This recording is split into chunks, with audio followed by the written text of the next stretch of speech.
ہاتھوں میں پلے کارڈ اٹھائے، میرا جسم میری مرضی کا نعرہ لیے میدان عمل میں کود پڑتی ہیں. اور پھر اس سے بڑے دکھ کی بات یہ ہے کہ ہمارا میڈیا ان کے پیچھے کسی نہ کسی انداز سے کھڑا ہو جاتا ہے اور ایک ماحول پیدا کیا جاتا ہے کہ اس کی زیادہ سے زیادہ تشہیر ہو. میرا معاشرہ، میرا دین، میری مشرقی روایات، میرا کلچر، میرا تمدن، میری تہذیب اس کی حمایت نہیں کرتا. میرا دین تو مجھے اس بات کا سبق دیتا ہے، میری بہن کو، میری بیٹی کو، میری ماں کو، میری بیوی کو میرا دین یہ سبق دیتا ہے کہ وَلَا تَضْرِبْنَ بِأَرْجُلِهِنَّ لِيُعْلَمَ مَا يُخْفِينَ مِنْ زِينَتِهِنَّ، کہ وہ اتنے زور سے قدم بھی نہ رکھیں کہ ان کے پاؤں میں پڑے ہوئے پازیب کی چھنکار غیر مرد کے کانوں تک پہنچے. جو اسلام اپنی شہزادیوں کے پاؤں میں پڑے ہوئے پازیب کی جھنکار بھی غیر مرد تک جانے سے روکتا ہے، تو کیسے گوارا کیا جا سکے کہ ٹھمکے لگا کے عورتیں ہاتھوں میں پلے کارڈ اٹھائے بلند آواز سے نعرے لگا رہی ہوں اور جو ہے وہ دھمک دھمک کر کے جو ہے وہ اپنے حقوق مانگ رہی ہو. تم حقوق کس سے مانگتے ہو؟ محمد عربی نے تمہیں 14 صدیاں قبل حقوق دیے.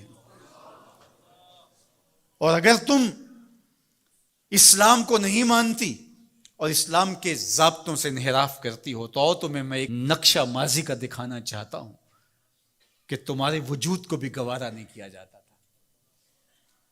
اٹھا کر کے سسکتی بچی کو زندہ درگور کر دیا جاتا تھا.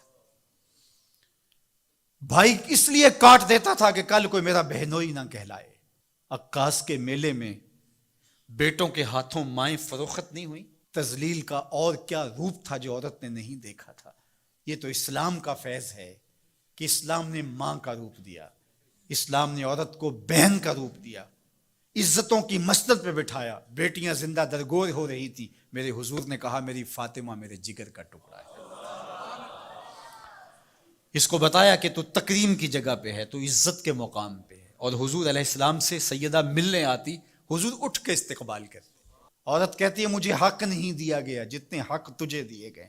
مرد کو وراثت میں ایک حق دیا گیا، عورت کو 2 حق دیے گئے.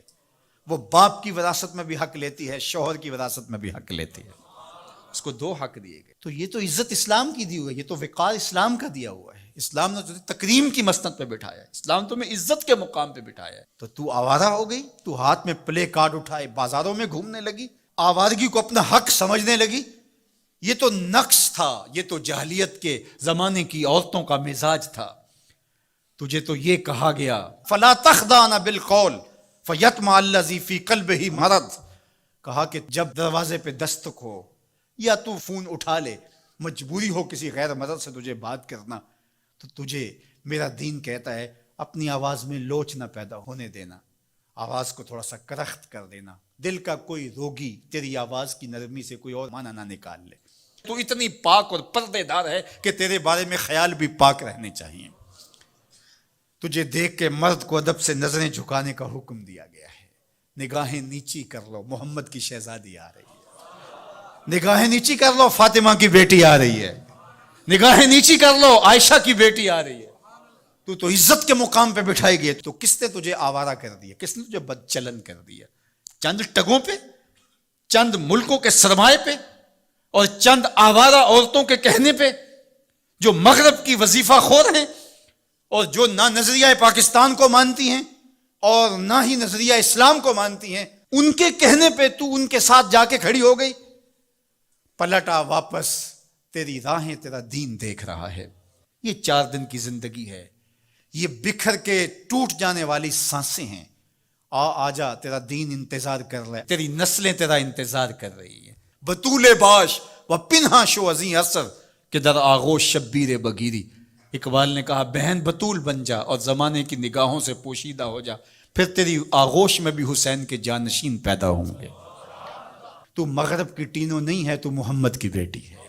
اور تیرا پردہ تیرے لیے بوجھ نہیں ہے، تیرے پردے کی ایک ایک سلوٹ تیری آبرو کا پیرا ہے.